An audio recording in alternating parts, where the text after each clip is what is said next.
Welcome to the deep dive. We're the place that cuts through the noise, Mm. really tries to deliver those essential insights you need. Today, we're tackling something pretty foundational to digital security, really. It impacts, well, everything from federal agencies right through to the big cloud providers. But, it's often wrapped up in some pretty complex jargon. We are taking a deep dive into the NIST Risk Management Framework, the RMF. It's widely seen as the gold standard for cybersecurity governance. Gives you that structured approach for managing digital risk.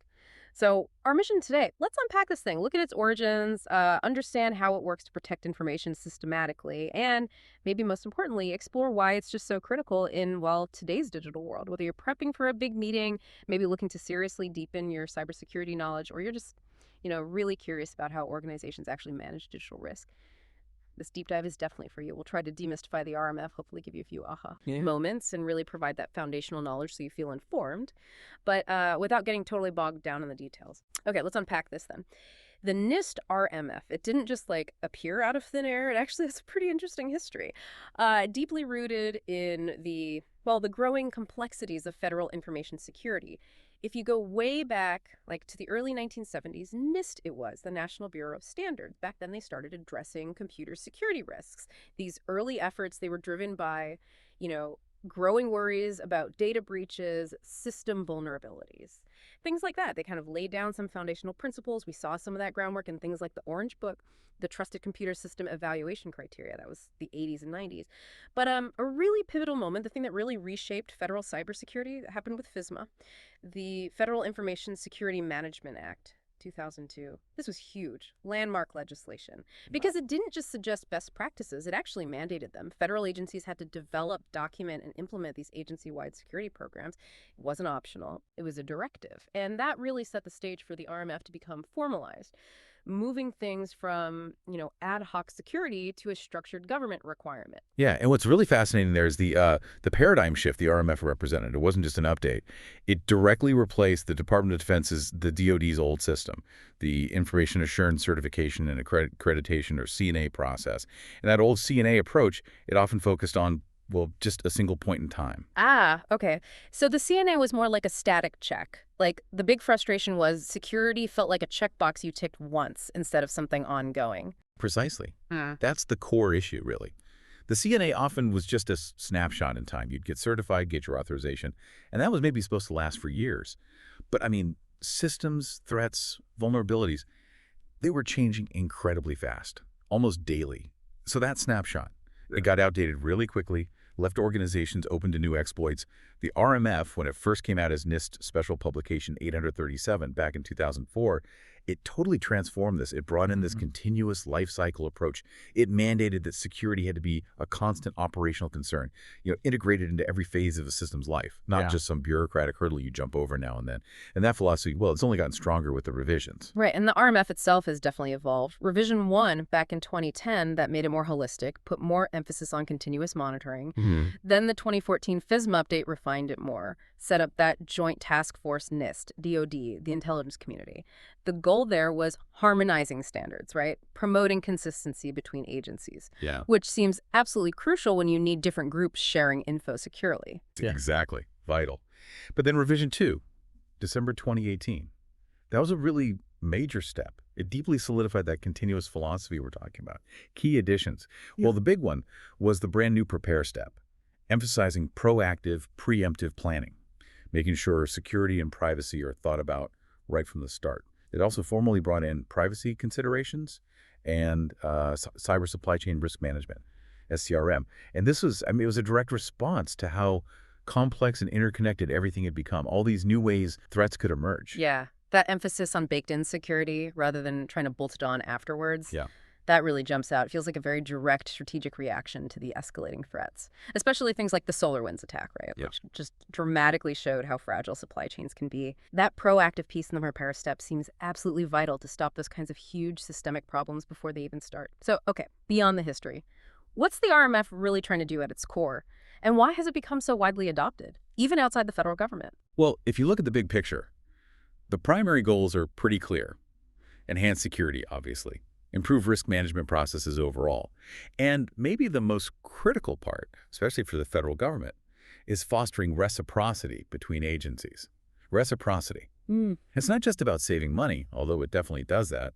It lets organizations accept system authorizations from others without having to do redundant, expensive retesting. But more than that, it builds a shared security baseline. It speeds up federal projects. It means agencies can collaborate on critical stuff with some inherent trust in each other's security. Instead of, rebuilding that trust from scratch every single time, it just makes government security more cohesive, more efficient. That makes sense. And another real strength is its design. It's flexible, adaptable. It gives you this comprehensive, repeatable, measurable 7-step process. And yeah, it started with federal mandates, but its adaptable nature, the focus on risk, not just rigid compliance, means loads of private companies use it too. Globally. It's not like a strict rule book saying you must do X.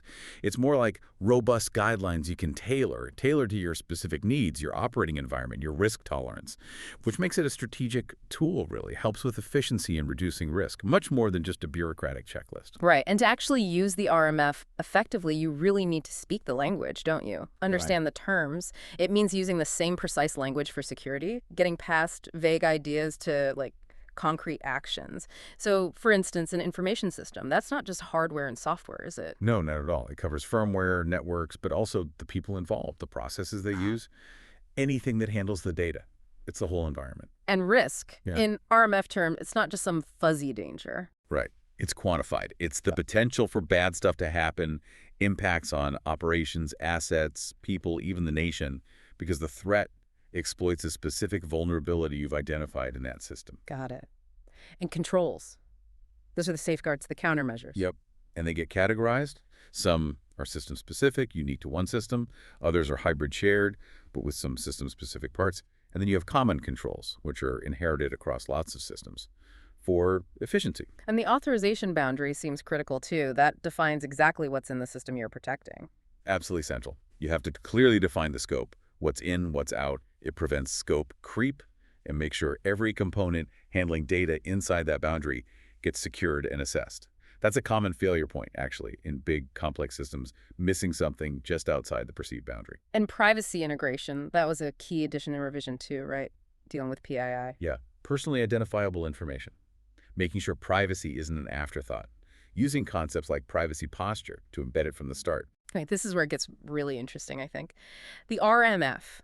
It's this structured 7-step life cycle, like you said, a roadmap, guiding an organization through managing security and privacy. And each step builds logically on the last one, right? It's a cycle. Let's start with step 1, prepare. Laying the strategic foundation. You said this is maybe the most critical phase for success. Many would argue that, yeah, it's absolutely foundational. This step makes sure all the essential groundwork happens at the organizational level, the business process level, and the system level before you really start digging into the security specifics of one system. It really emphasizes that proactive, preemptive planning. That was a key improvement in Revision 2, SP 837. So it acts like a gatekeeper, forcing that big picture view first. Exactly. A strategic gatekeeper. It mandates that enterprise-level view of risk and governance before any system-specific work begins.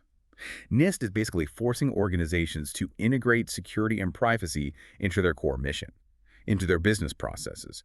It's all about baking security in right from the start, which is just way more effective than trying to bolt it on later. That usually leads to, costly fixes, missed vulnerabilities, a reactive approach. This step ensures you have a solid strategic foundation for everything that follows. Stop security being just an afterthought.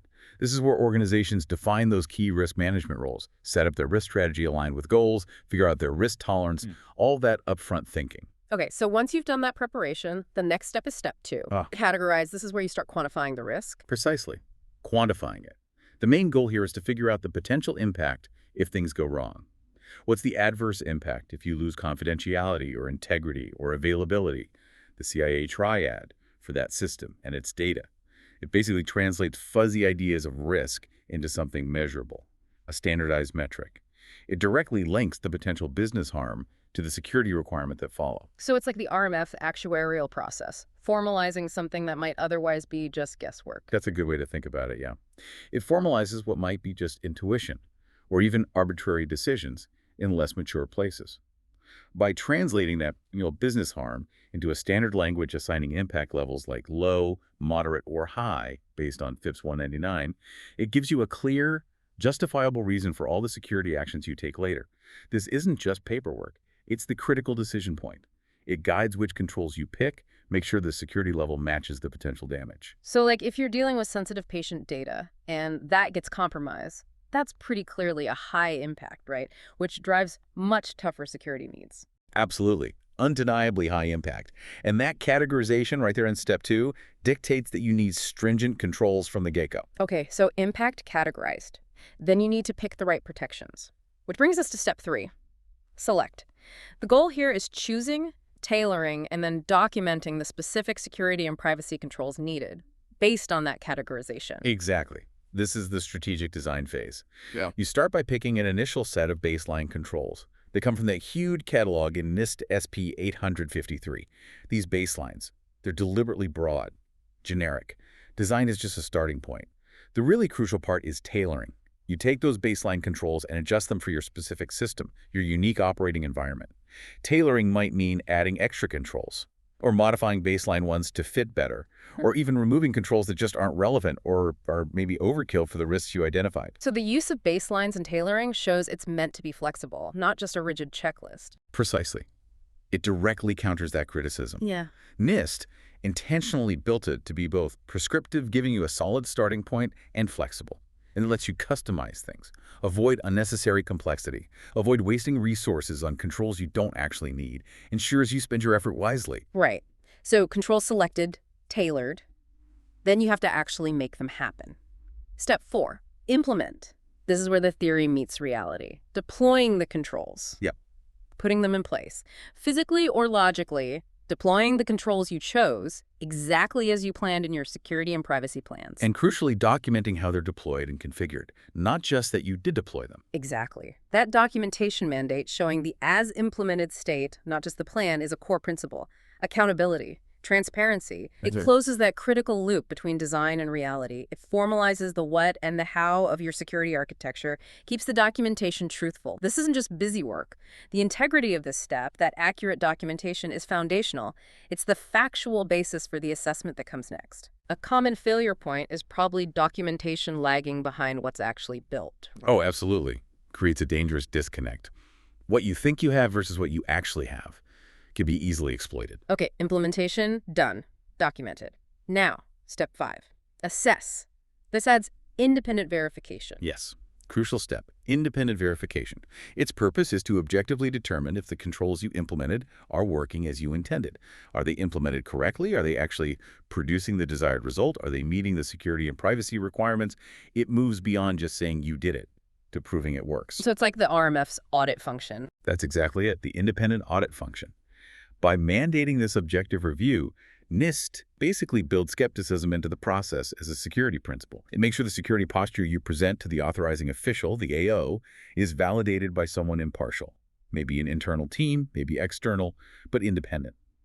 This massively increases the trustworthiness, the credibility of the whole process, provides that robust check and balance system, which is critical in high-stakes places like federal systems, the findings.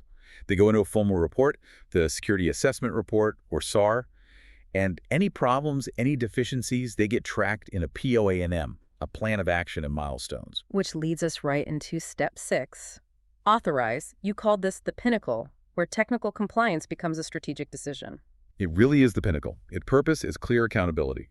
It requires a senior official, the authorizing official, the AO, to formally take personal responsibility for operating that system at an acceptable level of risk. So the AO's signature on the authorization memo, the ATO, it's not just paperwork. It's them personally accepting liability for whatever risk is left. Absolutely. It is a personal acceptance of liability for the system's residual risk. That's huge. That concept, personal liability, it elevates the RMF, makes it a top-down mission-critical concern, not just a tech detail. It ensures those security decisions are made with the full weight of the organization's mission, its reputation behind them. The AO reviews the whole authorization package, the system security plan, the SSP, the SAR, the POA&M, everything, and based on all that, makes a risk-based decision. Do we authorize this system to operate? Maybe an authority to operate, an ATO, maybe a short-term one with conditions. Or maybe it's a denial. It forces that high-stakes decision to the highest level, embeds security as a strategic must-have. And that distinction you mentioned between a standard ATO and a continuous ATO or CATO, especially in DoD, that Right. pushes accountability even further towards real time. Exactly. It reflects that shift towards ongoing real-time risk acceptance and continuous accountability, not just a one-time sign-off. So accountability really is baked in right at the top. Stops responsibility getting lost in the shuffle. Definitely. And that's vital because the RMF, it is collaborative. It needs that clear division of labor to avoid the everyone's responsible so no one is a problem. Every role has specific duties. The system owner, they're responsible for running the RMF process for their system, defining requirements, putting together that authorization package. Right. The Information System Security Manager, ISSM or Officer, ISO, they make sure the RMF gets implemented correctly. They work with the system owner, document anything non-compliant in the POA&M. Then, that critical role, the control assessor, an objective party or team. NIST mandates this independence. They review everything, system, docs, controls, verify effectiveness. That separation of duties implementer, system owner versus verifier, assessor, is a crucial check and balance. Prevents just marking your own homework. Boosts trust. Other key roles. Enterprise architect. They ensure alignment with the bigger picture, help define those authorization boundaries. Common control provider. They tailor and document common controls that other systems can inherit. Drives efficiency. This explicit mapping of roles, it's a fundamental governance principle. Reduces the risk of errors, negligence, makes the process robust even for really complex systems with lots of stakeholders. Okay, authorization granted. But it doesn't stop there, does it? Yeah. We get to step 7, monitor. The engine of continuous improvement. Exactly. The engine, its purpose is maintaining constant awareness, situational awareness of the security and privacy posture for the system, for the whole organization. This supports those continuous risk management decisions. This is what makes the framework a perpetual process, not just a one-time gate you pass through with the ATO. So it's the feedback loop. Stop security just degrading after you get the thumbs up. Precisely. It prevents that security decay. It involves continuous monitoring of the system, its environment, ongoing checks on control effectiveness, analyzing the monitoring results, responding to issues, regular reporting up to management, using that data for ongoing authorization, maybe reauthorizations, keeping the authorization package up to date. This continuous nature, it's the practical application of that big strategic shift away from static CNA towards dynamic lifecycle risk management. And it really makes it a living framework then, constantly adapting. It has to be. Adapting to changes in the environment, new threats. It even includes planning for system disposal eventually. Task M7 covers that, the whole life cycle. Okay, so the RMF doesn't exist in a vacuum. You mentioned it's part of a bigger ecosystem of NIST publications. Understanding those helps see the whole picture, right? Absolutely essential. They all work together. Let's start with the bedrock. FIPS 199 and FIPS 200. Yeah, the Federal Information Processing Standards. FIPS 199 sets the standards for security categorization based on potential impact to confidentiality, integrity, availability. That's the CIA triad again. That's the exact process the RMF uses in Step 2, Categorize. FIPS 199 defines how to do that categorization. And FIPS 200? FIPS 200 defines the minimum security requirements for federal systems based directly on that impact level you determined using FIPS 199. So high impact means higher minimum requirements. Exactly. It sets the baseline. Yeah. But it's important to remember, FIPS 199 and 200, they aren't compliance programs themselves. They're foundational documents. They provide standard definitions, conceptual guidance. Without them, the RMF wouldn't have its core logic. So there's a clear hierarchy, you see.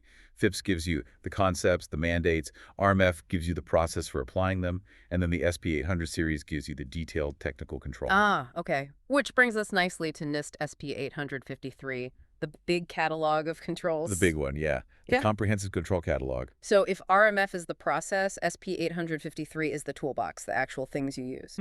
That's a perfect analogy. It's the primary toolkit used within the RMF. RMF gives the methodology for managing risk.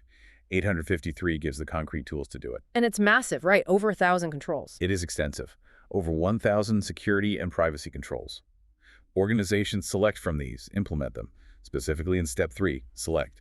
They're grouped logically in 18 control families. Covers everything from access control, incident response, right through to supply chain risk management. And there's supporting documents for 853 too, like 853B for baselines and 853A for assessment. Correct. SP 853B defines those starting point baselines you tailor from. And SP 850A gives guidance and specific procedures for assessing those controls in Step 5, assess. They're totally symbiotic. You have to use them together. RMF without 853 is just an abstract process. 853 without the RMF is just a big list of controls with no structure. That interconnectedness seems key. It really is. Shows how well thought out the whole ecosystem is. Practicality meets policy. And there are other important supporting docs, too, like SP 800, 171 Revision 3. That one specifically tailors RMF controls for non-federal systems, handling CUI-controlled unclassified information. So it extends the RMF's principles beyond just federal agencies. Exactly. Broadens its reach, aligns with RMF steps for categorization and assessment, but for that specific context. And SP 800-161 Revision 1, that focuses entirely on supply chain risk management, SCRM. It integrates those crucial SCRM processes right into the RMF's prepare and monitor steps, helps organizations proactively tackle risks from outside providers, which is, well, increasingly vital today. Okay, one thing that seems to trip people up is the difference between the RMS and the NIST Cybersecurity Framework, the CSF. They're often mentioned together, but they're distinct, right? Very distinct, yes, but complementary. Causes a lot of confusion, though. So the RMF, that's the detailed prescriptive process framework, managing risk through the system lifecycle, and mainly at federal systems with those 7 specific steps. That's the RMF, comprehensive prescriptive process, system development lifecycle focus, primarily federal, or those handling federal data, signature 7 steps for system authorization. Whereas the CSF, that's more voluntary, flexible, outcomes-based, managing overall cybersecurity risk at the organizational level. Correct. CSF is voluntary, flexible, outcomes-based. Best practices and standards for managing overall risk, much more adaptable. Caters to a way broader audience, private sector, all sizes, all industries.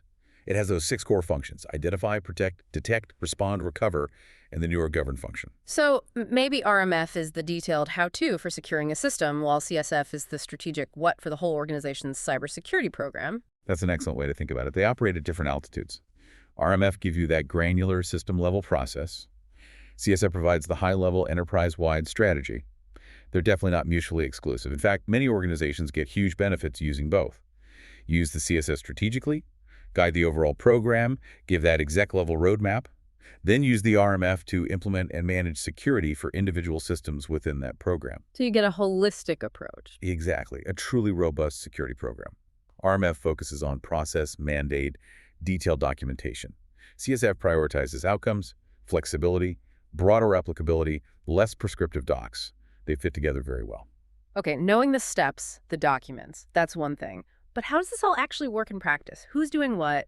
And, how is the RMF making a real difference securing critical systems? Let's talk RMF governance first.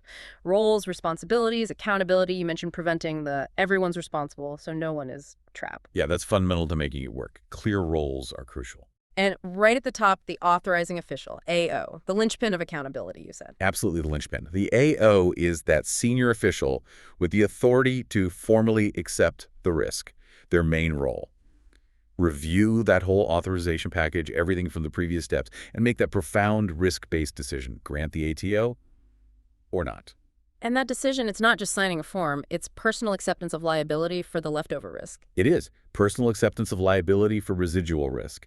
That concept elevates the whole thing, makes it a top-down mission-critical concern. Ensures decisions are made considering the organization's mission, its reputation.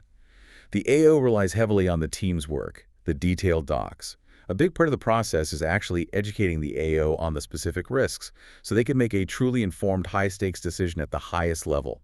Stop security being just a tech detail. And the framework is carefully designed for collaboration. Clear division of labor. Like the system owner, they drive the RMF process for their system, define requirements, assemble the package. The ISSM or ISO Information System Security Manager or Officer, they make sure it's implemented right. Work with the system owner, track issues in the POANM. And the control assessor, the independent reviewer. Crucial role, objective party or team. NIST mandates that independence. They review the system, the docs, the controls, verify effectiveness. That's separation between implementer, system owner, and verifier assessor. That's the key check and balance. Prevents self-attestation, builds real trust. Other roles too, like enterprise architect, common control provider. Yep, enterprise architect ensures alignment with the bigger picture, helps define those boundaries. Common control provider handles controls shared across systems, tailors them, documents them for others to inherit, drives efficiency, consistency. That's explicit mapping of roles. It's just fundamental governance. Right. Reduces errors, negligence risk, keeps the process robust, even for really complex systems. These clear roles seem vital. Okay, let's look at case studies and mandated regimes. Where's the RMF making a difference in the real world? FedRAMP seems like a huge example, right, for cloud security. Prime example, Federal Risk and Authorization Management Program. Shows the RMF's flexibility and scalability perfectly. FedRAMP is that standard, government-wide program for securely adopting cloud services. It's built directly on the RMF foundation, uses the SP 853 controls, but it adds extra layers of rigor, documentation requirements, oversight, all specifically tailored for the unique risks of cloud. So what are the key differences, RMF versus FedRAMP? Well, assessment for one, FedRAMP mandates an independent assessment by a 3PAO, a third-party assessment organization. Extra impartiality. Standard RMF assessment can be internal, though independence is still key. Documentation 2. FedRAMP demands highly standardized templates, SSP, POA, and M, and they get reviewed by the FedRAMP Program Management Office. More scrutiny. And monitoring. FedRAMP imposes mandatory continuous monitoring, detailed monthly reporting. That's more prescriptive, more frequent than the standard RMS organization-defined monitoring. So FedRAMP shows the RMF isn't rigid, it's a base you can build on. Exactly. Not monolithic. It's a flexible framework you can formalize and extend. The RMF principles give the what and how of security. But specific bodies like FedRAMP can add a stricter how much and who for unique risks, like in the cloud. Shows its power as a template. And beyond FedRAMP, are there other success stories? Oh, definitely. Across diverse sectors, the Department of Defense, DoD, probably the biggest RMF consumer globally. They've successfully adopted it across their massive, complex network of systems, led to better security, better protection of sensitive info in an incredibly demanding, mission-critical environment. Its effectiveness there really says a lot. And outside government. Yeah, private sector too. Healthcare, for instance. Yeah. There's a case study of a private provider, Health Tech Innovations, HTI. They manage huge amounts of sensitive patient data, PHI. They chose RMF for its structured approach. And by rigorously applying the assess and monitor steps, HTI reported a 40% drop in data breaches. Shows RMF works for any organization with sensitive data, not just government. Even financial firms are using RMF principles now, especially for managing AI risks. Aligning with that specialized NIST AI RMF for governance shows its relevance for new tech, too. Wow, so examples from huge government agencies, private healthcare, finance. That really does validate the claim it's flexible and adaptable, not just some rigid government mandate. Okay, but even a gold standard like the RMF. It's not perfect. Right, it must have challenges, critics. Understanding those seems important for actually implementing it well and seeing how it keeps evolving. Let's talk implementation hurdles. What are the common struggles? Well, one of the biggest, most common challenges is definitely the documentation burden. The RMF requires incredibly detailed records. Policies, procedures, assessments, monitoring logs, everything. That can be really tough, especially for smaller organizations. They often just don't have the dedicated staff, the budget, the specialized tools, or maybe the in-house expertise to handle it all effectively. Real resource constraints making it hard to adopt. Exactly. It can seem daunting. But NIST is aware of this. They're responding. They are, yeah, which is compelling. Look at the recent RMF Small Enterprise Quick Start Guide. Came out July 2024. That's a clear sign they recognize the one-size-fits-all complexity isn't practical for everyone. The guide is specifically designed to lower that barrier to entry, help smaller, maybe under-resourced places understand the core value, the key parts, without getting totally overwhelmed. That really shows the RMF isn't static, doesn't it? It's a living thing, adapting to feedback, trying to be more useful across the board. It is. And beyond NIST's guides, organizations can tackle this too. Prioritize high-impact security investments first. Look at open source tools, maybe. Or partner with third-party experts, consultants, MSSPs, to fill the gaps. Okay, another big critique you hear a lot is the checklist mentality. The idea that people just treat it like boxes to tick. Yeah, that's a significant, long-standing criticism. The argument is that its prescriptive nature can lead AOs and others to just go through the motions, make decisions without really engaging with the actual technical security. Critics say it fosters paperwork experts, not real risk managers, and that it could even stifle innovation or productivity. But wait, if the framework itself is designed to push critical thinking, risk-based decisions, why does that checklist behavior happen so much? Is it just culture, or is there something in the RMS structure that kind of encourages it? That's a really sharp question. It gets right to the heart of it. I mean, maybe some elements, like just the sheer number of controls, could seem checklist-like if you approach it wrong. But the core principles, risk-based decisions, tailoring controls, continuous monitoring. They're specifically designed to combat a checklist mentality. The whole point is for the AO to make an informed, risk-based decision, not just tick boxes. So yeah, this persistent criticism, it really does seem to be primarily a behavioral and cultural issue, not a fundamental flaw in the framework's design itself. That gap between the design intent and how it sometimes plays out, it often points to problems in organizational culture or training. When AOs make decisions based on relationships instead of merit, or teams just phone it in, it suggests a lack of good training, a failure to embed the RMF principles deep in the culture. That's the root cause, usually, not the RMF itself. So its success really depends on strong governance and a well-trained, risk-aware team. Absolutely contingent upon it. Okay, let's look at the dynamic evolution, how it adapts to new tech. You said it's not static. Definitely not static. It's dynamic, constantly evolving.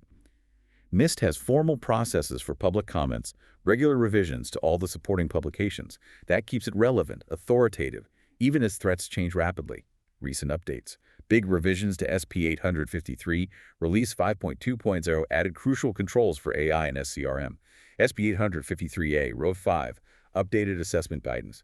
This continuous stream of updates clearly shows it's a living framework, highly responsive. And the NIST AI Risk Management Framework is a prime example of that adaptability. A powerful example, yes. Yeah. The AI RMF is not really a totally new framework, more like a specialized application of the RMF's core principles. It's designed specifically to manage the unique, fast-evolving risks of AI systems. Things like unintended algorithmic bias, data leakage from large language models, specific security holes in generative AI. Wow. It really is impressive that the RMS core ideas can stretch from securing a server to governing something as complex and, well, abstract as AI. It demonstrates the underlying methodology is just that sound, that robust. It can be applied effectively even to complex, non-traditional tech. The AI RMF is becoming the gold standard for managing AI risks, confirms the RMF's extensibility. It's a proven template for comprehensive risk management. So looking ahead, future directions, where does the RMF go from here? Well, it'll definitely keep evolving. To address new threats, more sophisticated AI, quantum computing impacts, those are on the horizon. We'll likely see incorporation of newer security models too. Things like zero-trust architectures are gaining a lot of traction, maybe more global harmonization. Aligning with international efforts like the EU AI Act, standardizing practices across borders seems logical, cementing its global relevance. And finally, probably more emphasis on automation.